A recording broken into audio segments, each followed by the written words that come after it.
Jay-Z, you're one of the biggest stars in the world in terms of music, but for people who don't know you, just tell us a little bit about where you come from. You start right in some of the roughest parts of Brooklyn, really in the middle of the worst time of the gang and drug wars of modern times, I guess. Yeah, I grew up in Marcy Projects, which is Brooklyn, New York City, Bedford-Stuyvesant, which is really rough area, and right up in the heart of it. And you know, we had great days. We played outside the Johnny Pump, and you know, which is the water, the fire hydrant, and you know, the ice cream man, and you know, just normal childhood. But some days when it got bad, people were shooting outside at 12 noon on Sundays, and things like that. You know, so it was very normal. But it got really, but when it wasn't, when the calm was broken, it was the juxtaposition between the two were very far. Yeah. Yeah. And you were growing up in a house full of music right from the start, is that right? Your mother in particular. Yeah, my mother and father actually early on, before my father had, before they separated, they had the biggest record collection in the neighborhood, and our house was actually the house where everyone came to party. Yeah. Everyone came to our house to, you know, listen to music and have what fun. Kind of music were you listening to? Jackson 5? Jackson 5, you know, the early funk and soul music. Jackson 5 and Brothers Johnson and Prince and Commodores, Earth, Wind and Fire, Marvin Gaye. You know, and my mom pretty much had some of the first early rap records. Yeah. You know, she had the King James III and the Sugar Hill Gang, where they used to be for good times, Rapper's Delight, you know, so, yeah. And you were writing rap from the moment you were a small kid, really, weren't you? You were like 9 years old, around 9, I'd seen a guy in the neighborhood who was just outside freestyling about what everyone in the neighborhood had on. And he, you know, attracted this big crowd, and it was like just so fun, and I was so fascinated by it. And that's pretty much when rap was really hitting, you know, and I just started writing from there.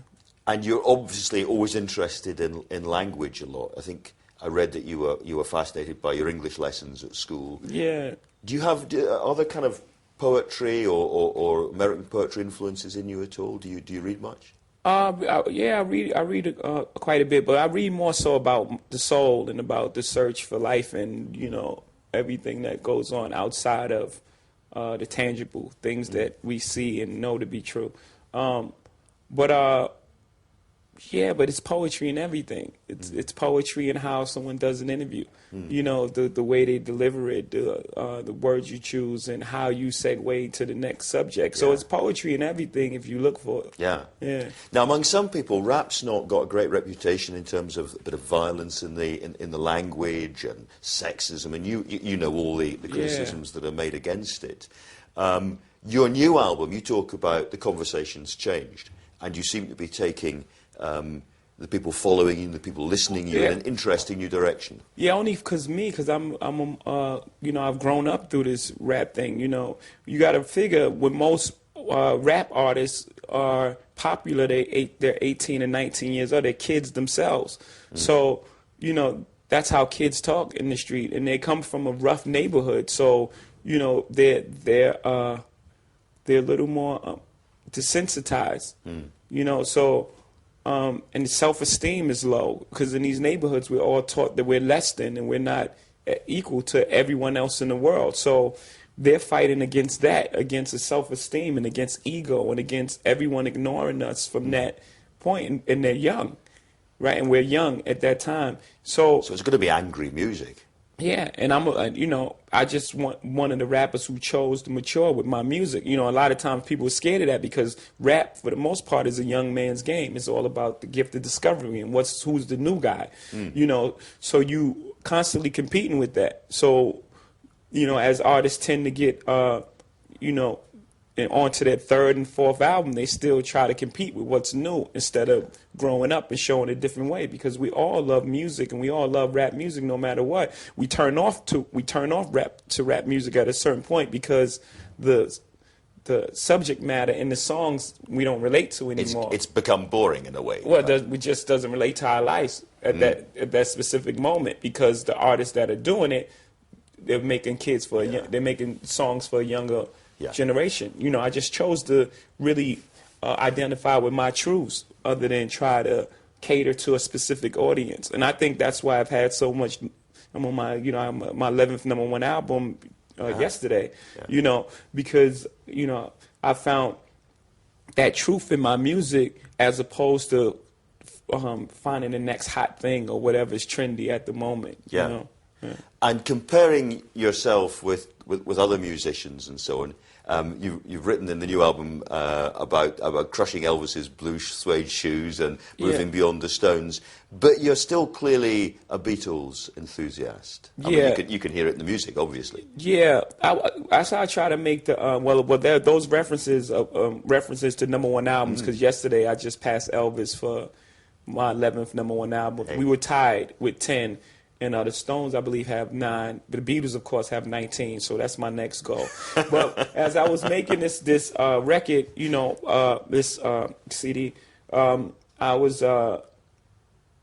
my inspiration was to approach making music with that classic sense of making music, lush arrangements, and new topics, of course. So it's not.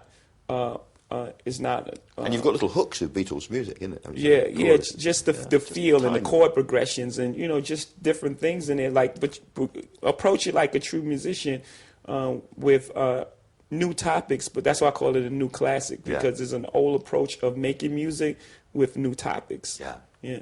Now, you've been quite involved politically. You were involved in the Obama campaign, and you've worked with him. And I read that you've got him on speed dial. In fact, you say you've got him on speed dial. How do you respond to? There's a big row at the moment about some of the things that have been said about President Obama, about his health, on the back of his health reforms, the fact that he was shouted at in the Senate and so on. Jimmy Carter has said this is because he's a black president, and there are still a lot of people out there who don't think the United States can be led by an African American. Well, I mean, we've come a long way. Obviously, the leader of the free world, in America is, African American man, and that's never happened before. So we've come a long way, but there's still undertones of racism, and we still have a long way to go, which is fantastic. I think it's a great thing, because actually the people that are doing this are really showing themselves and showing their true color, and letting the world know that we still have a long way to go, so people don't lax on their on their laurels about there's still a fight to be had there, with all the progress that we made. I think Obama has enormous challenges ahead of him.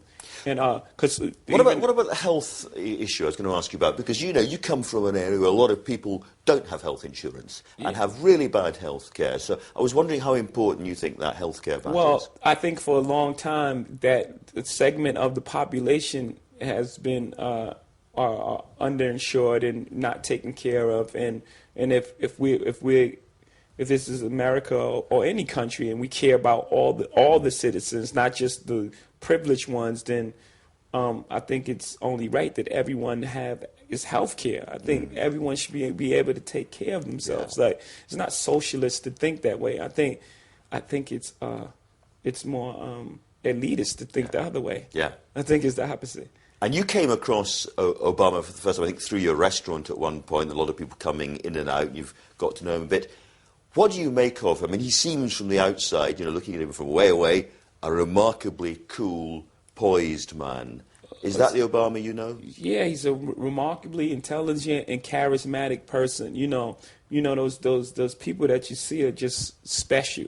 From the moment that I met him, this guy he thinks different, and he has something different about him. He's a remarkably charismatic and intelligent guy. Yeah. He's been a bit ambiguous about rap, of course, hasn't he? Himself, Obama, President Obama. He's kind of made some comments about that. Do you feel, you've got a reference in your new album to it, sometimes what you're doing is going to conflict with your political friends and your political connections and so on? Well, sometimes, because, there are hard truths in rap as well, and they're not told in they're not packaged and pretty with a ribbon on it. Sometimes the realities of the situation are harsh and they need to be told.